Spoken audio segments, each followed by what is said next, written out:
Hello, welcome to The Conversation in News Central Television. This is a program where we bring you up to speed with all the political happenings on the African continent. I am Gbenga, Aborowa. And I am Rita, Omodia. Today on The Conversation, we will look at Kenya, where President William Ruto, during a speech at the COMESA summit, called for the introduction of a single currency for Africa. Also on the program, we will be discussing political situations in Nigeria as the opposition party, the PDP G5 group of governors, had a closed-door meeting with President Bola Ahmed Tinubu at the presidential villa.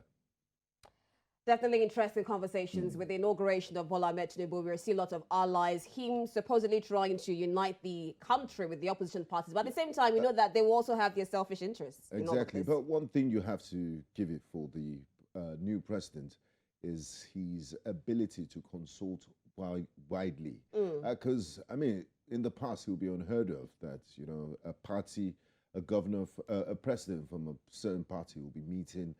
So I guess he's looking for consensus. You know, and also, it reminds me of what he said during the Chatham House. And he said, you know, he was delegating duties. And he said he's not just going to be the only one. He will have others. So I think he's already showing us what exactly his governance will look like. And also, the task of nation building is a collective effort, regardless of what party you belong to, is a task for all Nigerians. But we didn't really know what happened. Maybe our analysts, when we get to that part of the program, will tell us what went down behind closed doors. Yes. We'll wait to see how that pans out. We begin in Kenya, where Kenya's President William Ruto has urged for the introduction of a single currency for Africa during a speech at the COMESA summit in Zambia. The COMESA summit in Zambia, Ruto emphasized that regional integration should eliminate the need for individuals to worry about which currency to use for trade. He highlighted the urgency of addressing non-tariff barriers, including currency disparities, to promote seamless trade and integration among African nations. Ruto's proposal was warmly received by leaders at the summit who acknowledged the hindrances caused by the absence of a common currency. President Ruto's call for a single African currency aligns with the theme of the summit, which focused on economic integration and promoting a thriving COMESA through green investment, value addition, and tourism. Now, joining us for this conversation, we have Maliba Arnold. He's a public policy analyst. He joins us all the way from Nairobi, Kenya. We also have Professor Iraqi, he's an economist. He joins us from Nairobi, Kenya. And also Lester Wilcox, a political analyst who joins us from Nigeria. Gentlemen, welcome to the conversation. All right, wonderful to have you with us. I'm going to begin with Professor Iraqi, and we'll want... Can you hear me? All right, so yes, in absence of that, I think we'll begin with Maliba, if you're with us. And we would like to know how exactly, or how would the introduction of a single African currency align with the goals of regional integration, and what specific measures would be needed to ensure that it is successful, that the implementation is successful?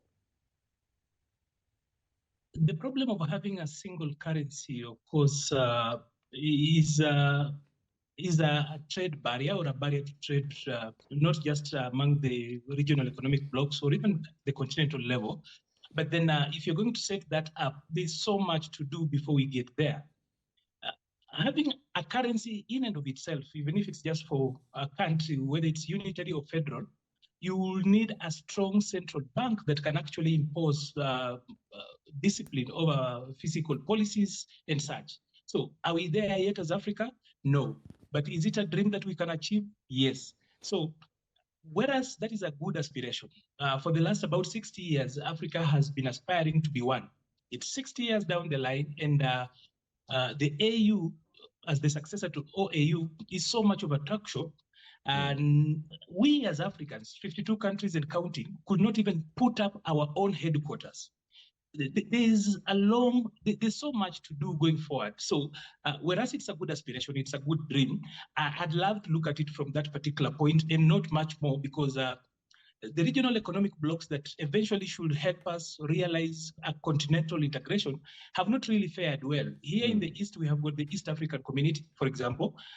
We've been singing about a single, or rather economic integration, having a monetary union, as a way to speed up political integration. But that hasn't worked so well because a number of countries in EAC, for example, the East African community, still feel they cannot surrender the sovereignty and the future of their own economy into a larger framework that they do not understand. So the president wishes well, he speaks well, but I will say that from where we are now, you can only realize that from the regional economic blocks, first of all, and then build up slowly into a continental thing. We are still so far. Not that it's a bad dream, but I do not think that we are ready yet. Because we are even divided over small things like language. We still talk about Francophone and Anglophone. Yes. Yet those two frameworks of thinking are new to Africa. They are foreign because they only came here about 150 years ago. Yet they have so divided us. We're still a long way to go. Thank you very much, Maliba. I'd like to bring in Lester Wilcox in Lagos into this conversation. Maliba did talk about the African Union being a talk shop. He also mentioned the fact that, you know, all we just do is pay lip service. The African Union headquarters in Addis Ababa was a gift by the Chinese. So do you think this idea of a unified single currency is utopian? In your opinion, what are the primary economic and political benefits that a single African currency could bring to the continent? Are there any potential drawbacks or risk that we could face in exploring this single currency unit? Well, thank you very much for having me. Maliba has said in fact, he has almost finished the job, but we still need to add flesh here and there to the conversation. African Union has made itself a talk shop, and they have remained a talk shop because for every year that they gathered or every time they meet, we just hear from very nice statements from leaders who do not even believe in those statements. And for me, that is very sad, and it's a very sad development. We have too much of hypocrisy. We have too much of self-egoism within the African space, and that is why Africa remains a third Africa, a country that has, I mean, we have 53 and counting, and up till date has not been able to advance whatever cause that will make them to be recognized or relevant in the scheme of things, not even to get a seat at the United Nations. What is the problem? Leadership that have refused to move themselves from point A to point B. There was no issue in, of course, Ruto has something to say, and he must say something that will make headlines. If he didn't say that, we'll not be here having this conversation.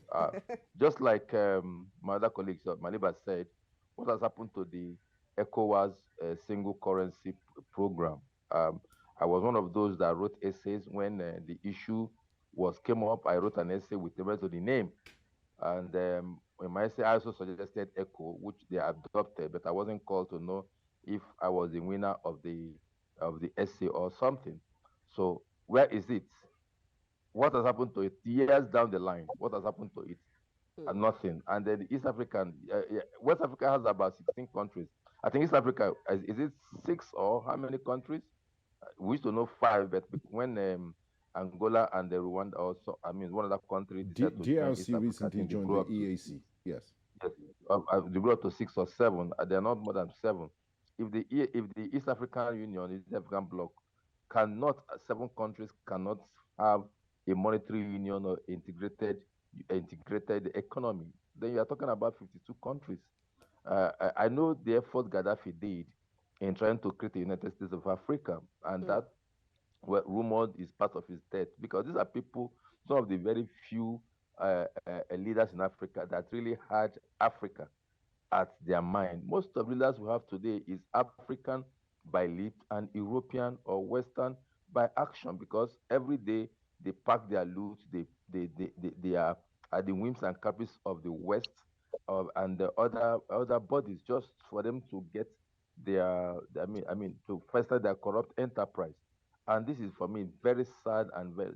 So Ruto has a good talk, just like the talk shock of the African Union, and that's why we're having this conversation. But is there anything good? Sure, a lot of benefits will come through a single currency. Now, how did the CFA, how did this, the country that use the CFA manage to keep it? Is because France is in charge. The Francophone West African countries, which also include Cameroon, had a very strong grip of the economies of those Francophone countries.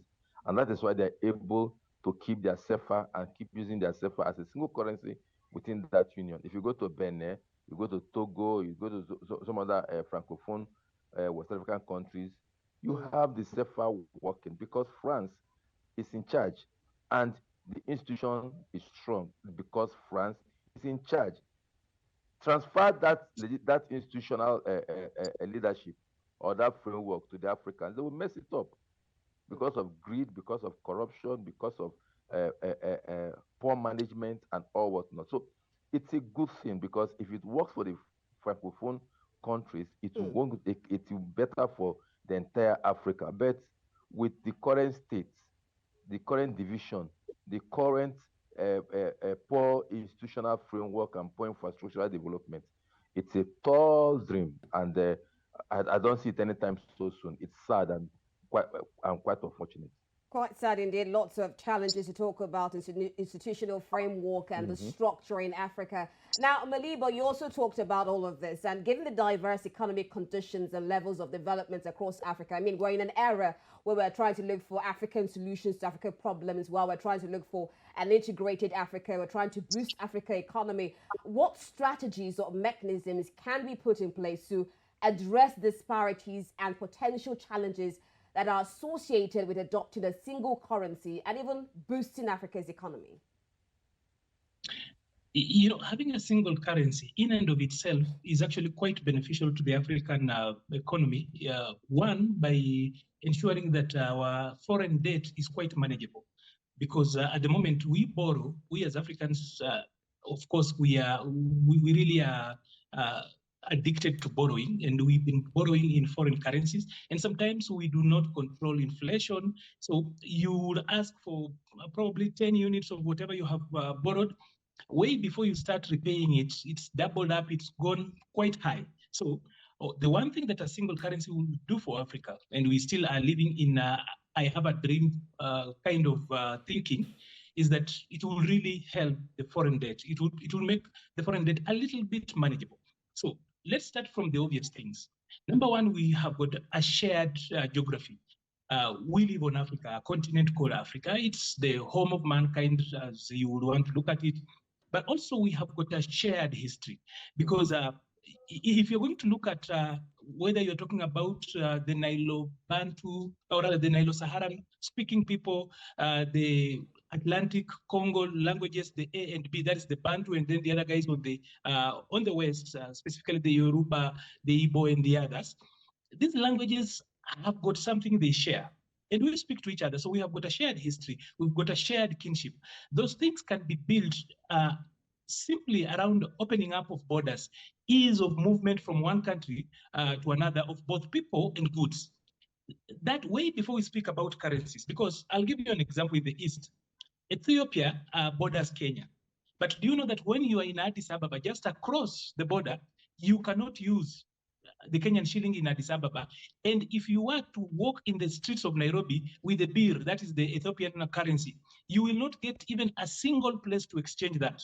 Because on the other side, the Ethiopians are quite protective on their currency, and therefore you can only go get the local currency via, or rather you get the birr through the dollar. So there are smaller steps we need to do. So can we build up those regional integration, or rather regional economic blocks, open up the borders, allow freedom of people, and then freedom of goods, and then automatically issues to do with the currency, because we can't even agree on political union. When we share history, we share geography, our fate is almost tied to each other, but we still cannot agree. In East Africa, almost all of us can speak and understand Swahili, for example. But we have held on to narrow nationalistic interests, some of them that are just selfish, because a lot of our politicians want to perpetuate corruption. And the best way to do that is to have your small shop where you then are running something called a country. Most of them are not viable. So we cannot be weaned off debt because most of our African countries are not even viable. There's no industry, they're not going concerns. So can we solve the first things first? And I think Kwame Nkrumah was right when he said, seek ye first the political kingdom, and all the others will actually follow. So I do not think that the economic kingdom will come ahead of the political kingdom. So put your because house you see, in order politics first. So we have to start with the political integration first. There's no way about it. There's no two ways about it. We must speak to each other, look at each other as brothers. We have to look at ourselves as kins. From that particular end, then we can talk about the economy and the other aspects. Otherwise, it's difficult. Kenya and Tanzania, for example, we are free to speak about the issues. They are the two leading countries in East Africa. Yet, we have got a lot of Cold War, trade Cold War between each other. The others look at Kenyans as very aggressive, and Tanzanians have to keep on, even though we have got a common market, market protocol, we have got common customs protocol, so much. They are not working in East Africa. So I do not think, I'm not so sure about what is happening with ECOWAS on the other side. The only time we come together is to fight small wars here and there, and most of the time we actually are supported by outsiders. So let us first of all bring down these borders that were drawn in pencil in Berlin, and then we can talk about trade. Otherwise, it's still, I want to hold what the president said as Martin Luther's equivalent to I have a dream. It's a good, but you see, besides the eloquence of saying that I have a dream, you also have to go to the streets and march. What are those streets? Those streets are ensuring that the protocols that we work around the regional economic blocks are really effected and domesticated. They are not working. It's a good dream, yes, but a dream, and that is where it stops. Okay, Maliba says it's a good dream. But since we're dreaming, there's some that have done this thing, that there's a single currency union. It's been done in other parts of the world, so it's not rocket science. And I believe with advancements in payment technologies and digital payment, it could actually accelerate this single currency market. Now, Alester, can you provide examples of other regional blocks or countries that have successfully implemented a common currency? What lessons can be learned from their experiences, and how might these examples be applicable to the African context? I know it's still a dream, but what are the other guys that have done it? What are they doing, and what benefits comes with it? I would have been tempted to target the malaria dream. You know, when you are having malaria in Africa, you know the kind of dreams you have. I'm just recuperating from malaria, and I know the kind of dreams I was having. But I will not dismiss Ruto's because Ruto is not the first to have called for this kind of a thing. Gaddafi did call for a political union, and that is why the OAU was changed to AU. And Gaddafi was really, really ready to throw in the money that will have emancipated Africa from a lot of colonial past. But trust me, no colonial power will let Africa go.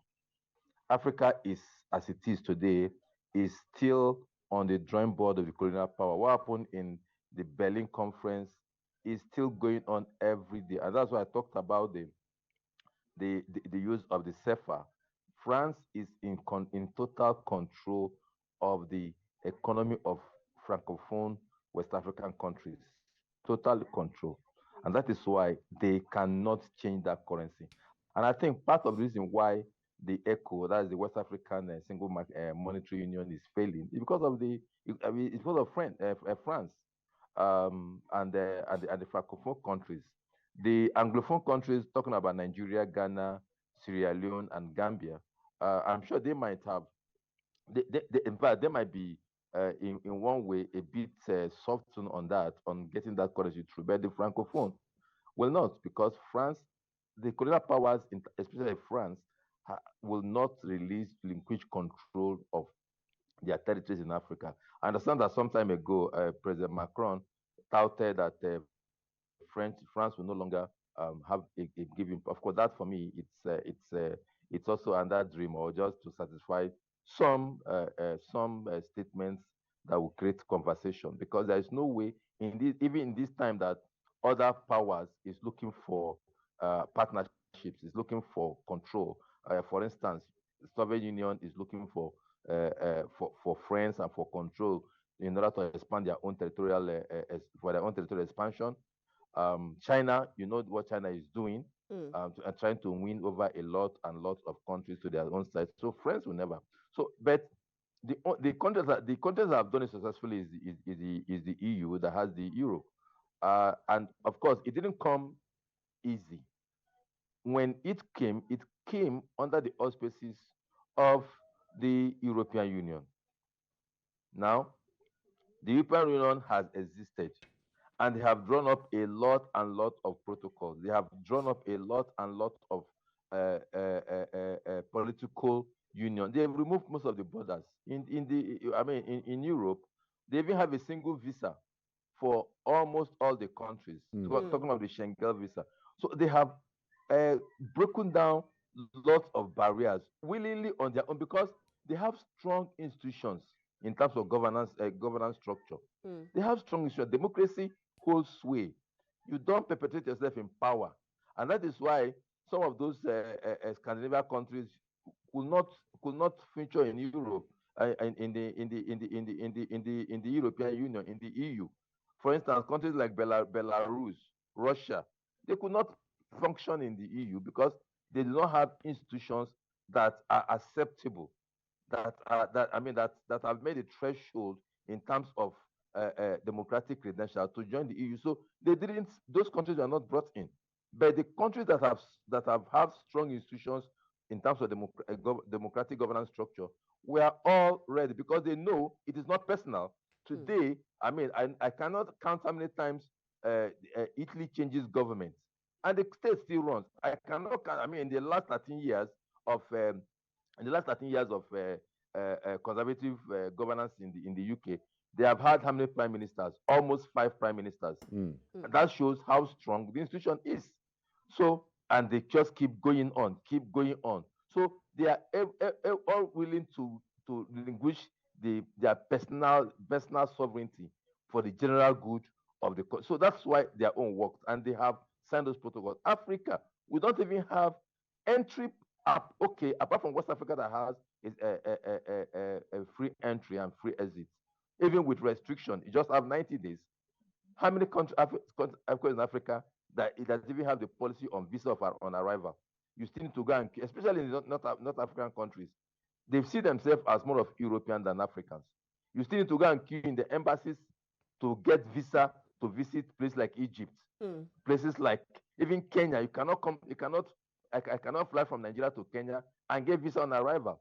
I cannot fly from Nigeria to South Africa and get that one is itself is a different ball game. Definitely lots of areas that we're exploring, Lester. You've also given us mentions of different countries and why it has worked. But unfortunately, we're fast running out of time. I want Maliba to take its final take on all of this. And President Ruto mentioned non-tariff barriers as a hindrance to trade. Looking at the export and import of all the goods. We also look at the Africa Free Trade Continental Agreement that we're seeing that we're trying to build. Lester's mentioned so many things on why these single currency economy worked in other countries. Could you elaborate more on these barriers and the way forward from here on? 41 currencies. At the moment, we have got about 41 currencies. And a lot of those currencies are illiquid in how they trade. Some of them you can't carry across the border. They are quite illiquid. As in just on the edge of the border, they almost get to paper level where they might not be very helpful. But how would a single currency work? A single currency will work if similar economies are ready to synchronize their policies and their economies towards that particular end. Also, it's important to actually point out that coming up with a single currency means that we will have a little bit of pain. If you have forgotten just the euro the other day, at least the euro came into being during our lifetime. You know how difficult that has been. You know how even in Europe, accepting the euro has been quite difficult. Places like Britain still had to opt out. So, and they still talk amongst EU countries, a number of them that feel that they can easily revert back. So a lot of our currencies are illiquid. Our economies are not similar. We are not willing, for example, to even freedom of labor, freedom of movement of labor, where is it mobile? There's no mobility in labor. So even as we sit here, human beings can't cross, can't work. So there is much more. That's why I will actually go back to Kwame Nkrumah's words. Let us first of all seek the political kingdom. The rest will come. It's not bad to dream. It's not bad to have a someone on the mountain, very good, but then we need to do the work. Just speaking and hoping that things will work out the way we've done for 60 years is not a very prudent thing. Hope is not a strategy. Hope can be a very good breakfast, but it's a terrible dinner. And that's what we keep on doing. Every time we gather onto the podium of noon, that is those particular regional gatherings we get in, we speak hope. But no, hope is not a strategy in itself. When we go back home, there's no domestication of policies. There's still so much to be done, and there's everything that can be done. Because, like I said, we share history, we share kinship. I am Kenyan, for example. Half of my family is Ugandan. On the other side, because my mother and all her other relatives on the other, that is half of what I am, is Ugandan. But if I landed into Uganda today, I'm looked at as a person landing almost from, as in, I look like an alien coming from a different world. So we need to take care of those things first. The political kingdom, the political aspect, the rest will fall in place. Because if we can talk and trust each other, we don't have even discipline. Thank you very much, Maliba Arnold, public policy analyst, joining from Nairobi. And of course, we extend our thank you to you, Alester Wilcox, joining us from Lagos here in Nigeria. Thank you very much. Thank you very much for having me. And thank you, Maliba. That was a good one.